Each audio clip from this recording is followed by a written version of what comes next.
for this world peace. I came up with that by myself. Alright, I don't know who was here last time. You're going to hear a lot of the same things.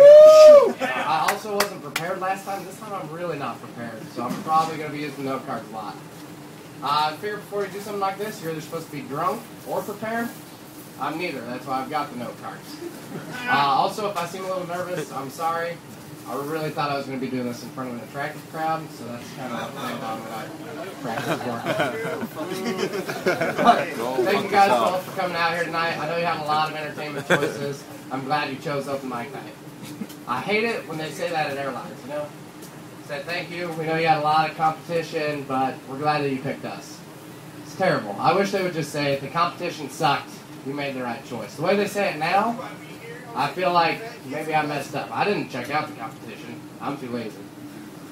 What did they offer? You know, maybe they've got more than 4 peanuts in a bag.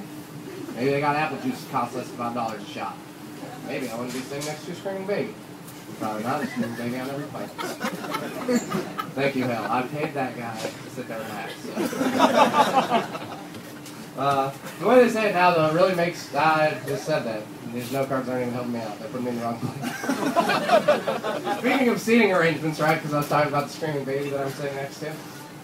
Speaking of seating arrangements, on a plane you basically get 3 options. Option 1, you're flying with somebody you know. That can be a good or bad thing. Kind of depends on who they are, how long you've been hanging out with them, and how much of their shit you're willing to put up with.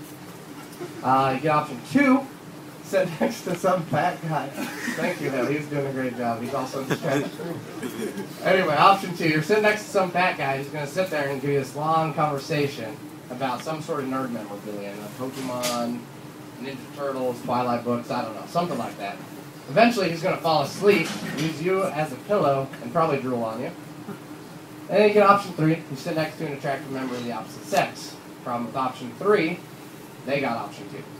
Me though, I love it. I always get my own option. It's kind of reserved for me.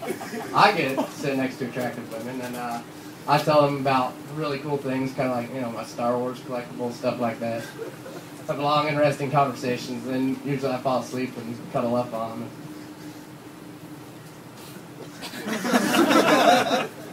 Well, anyway, one thing that really bothers me about airplanes is that they have seatbelts. And it's not so much they have seatbelts, but that buses don't have seatbelts and planes do. So you're telling me if I get in a wreck at 40 miles an hour, seatbelt's not going to help me out at all. But if I come plummeting out of the sky at 500 miles an hour, it might help me out. Doesn't make sense to me. But some people might make the arguments for turbulence. I won't put up with that either.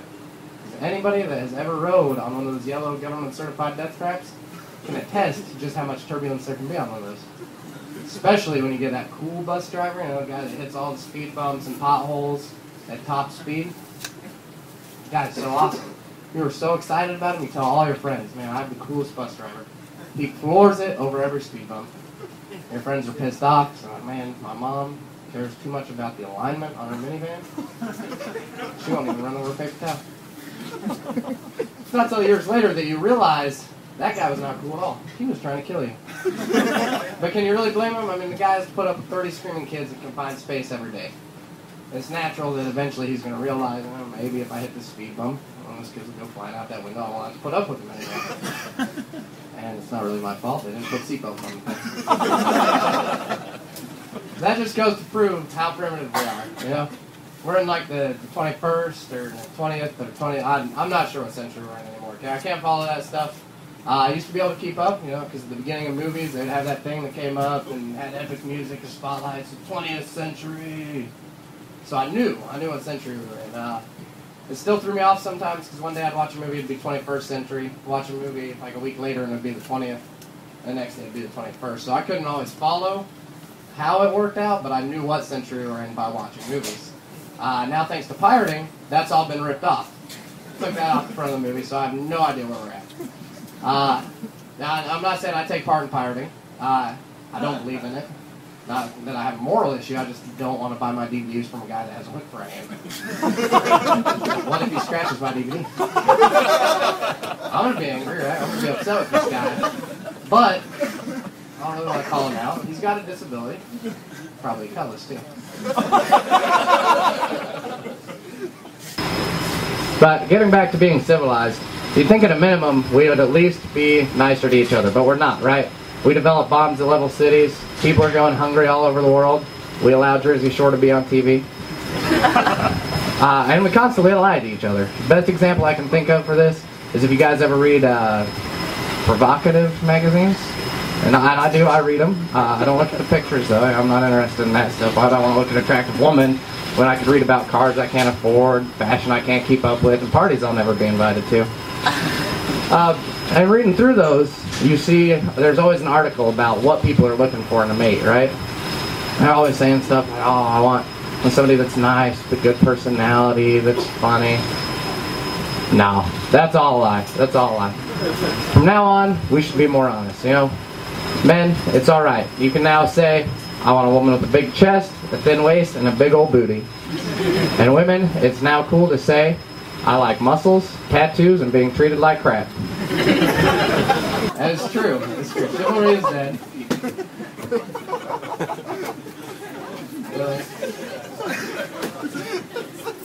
Hip-hop music? I'll take offense to this, Drew.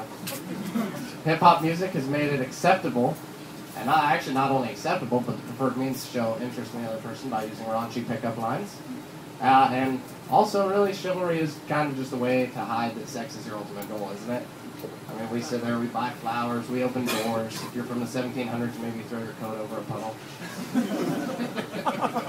So all the time, if the woman is thinking, you know, he's doing so much, there is no way he is just in this for the sex. He is.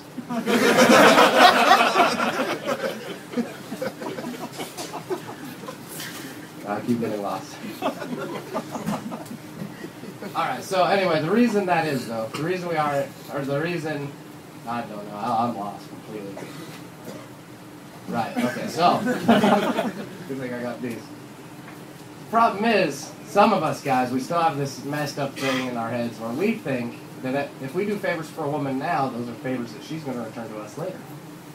Doesn't work out so well these days. Now those favors are returned to the guy that showed up late and didn't bring flowers, but at least chivalry does have its place if you like the friend zone. That is about the fastest way to get there. Every time you open a door for her, you're essentially opening a door for yourself further into the friend zone. And that just proves that women are out to make men's lives miserable. Right? If you want to be a man and attract a lot of women, you got to be able to lift a small car, have enough ink to fill a big factory. You got to be interesting. Don't be too interesting. But be nice. Don't be too nice, though. Women, we make it so easy on you. You can pretty much just walk up to us. Hi. I have boobs. I'm interested. And it's funny, we make it that easy for you women, but you're always complaining about how hard it is to find a good guy. I know this because I have friends that are women. It only costs $3.95 a minute. First minute.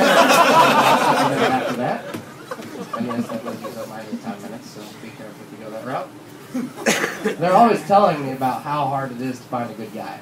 So I asked them, okay, tell me about your recent dating relationships. Well, okay, I went out with this one guy, Rob. He sat in the front row and laughed a lot at this guy's comedy show, and it kind of threw him off. But he took me out to a nice dinner and mini golf and called me a few days later just to see how I was doing. Then I went out with this other guy, Mark. He just took me to this bar. He didn't really pay attention to me.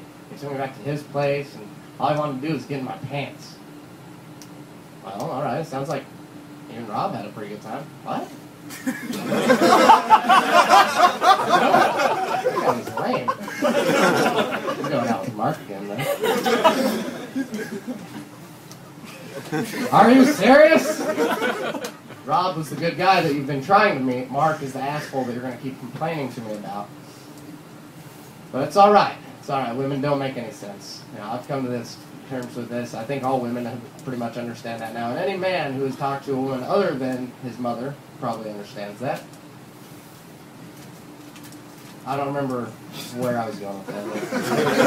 Right. I once heard a man say that he had read a psychology book about women.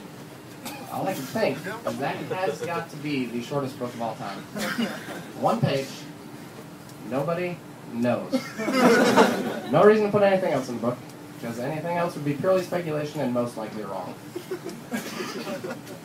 And it really sucks because women don't only make no sense psychologically, they also don't make sense physically. Okay?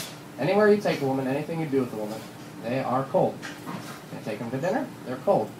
You take them to a spa, they're cold. Take them to a movie, they're about to die from hypothermia. You get them under the covers, they're 1 million degrees. And they need to be right up on you. Does not matter what you do. You can push them off the side of the bed, they're going to come right back. You scoot farther to your side, they're scooting right with you. Eventually, men end up to the point where we have a 1/4 inch of the bed left, and we're looking at the floor. That might be a pretty good option. When women kick us out of bed, you have to sleep with the dog tonight. You know, we have to act upset, but really we're thinking that's cool. At least he can regulate his body temperature.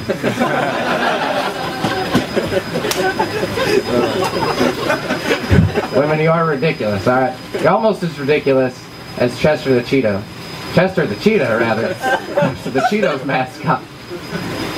Sorry, that was a typo.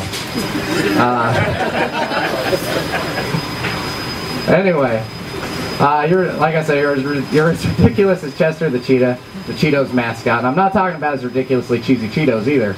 I'm talking about the fact that this is a 40-plus-year-old cheetah hanging out with nothing but sunglasses and sneakers, passing out snacks to kids at schools. The cops never get called on this guy either. What's the deal with that? This guy should not be on commercials for Saturday morning cartoons. He should be in a correctional facility. That's what you get for trusting a predator. Me personally, I like to go after animals that aren't going to try to eat me. Things like pigeons. I personally think pigeons should be our national bird. I think they represent America. They're lazy, they're fat. And bald eagles are cool and all, but really, can you see a bald eagle staying up all night on Xbox Live? I don't think so. Pigeons will stay up all night talking trash to 12-year-olds about how much better they are than them. And talking about the internet, you know, that is one of the greatest advancements of all time, and we still just use it to push how primitive we are. Now, I've been talking about that a lot, you know, how primitive we are. And that's because it bothers me. You know, there's all these things we were promised that we've never got, you know? Where are the flying cars at? Where are the underwater bubble cities? Where are the robots that you can program to be your friends in case you don't have real friends? I can use a couple of those. You know, we were supposed to have all this stuff by the 90s. In the 2000s, we were supposed to be colonizing other planets and building statues of William Shatner piloting spaceships. Instead, every year we get a new, smaller iPod. Oh, that's great. That's just what I need. I'm worried about my current one. Every time I'm listening to music, if I inhale too much, oh, it's right up my nose. That is painful.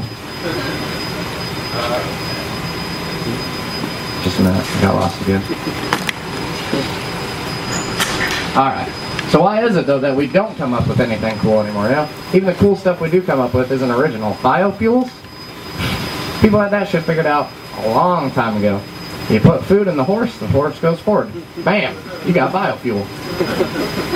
Now, I'm not saying I want to go back to that. You know, I don't like the idea of having poop all over the streets. You know, and I, as a chivalrous man, you know, when I take a lady out, I throw my coat over puddles for her. I don't want it to land in crap. I got crap all over myself.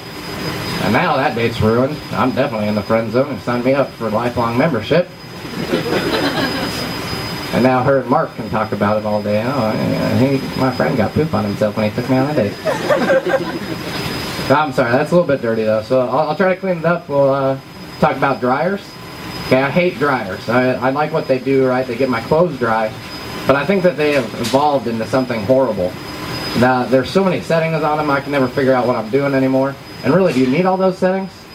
How about the economy mode? You know, what is that supposed to do? It's supposed to do something less, so that you can save the energy, save the rainforest, save money. All it really does, though, is dry your clothes less. I don't think that's helpful at all. And unfortunately for you guys, I'm out of note cards, so that's it. Have a good night. Thank you for coming out. I know you have a lot of competition. You chose the right option.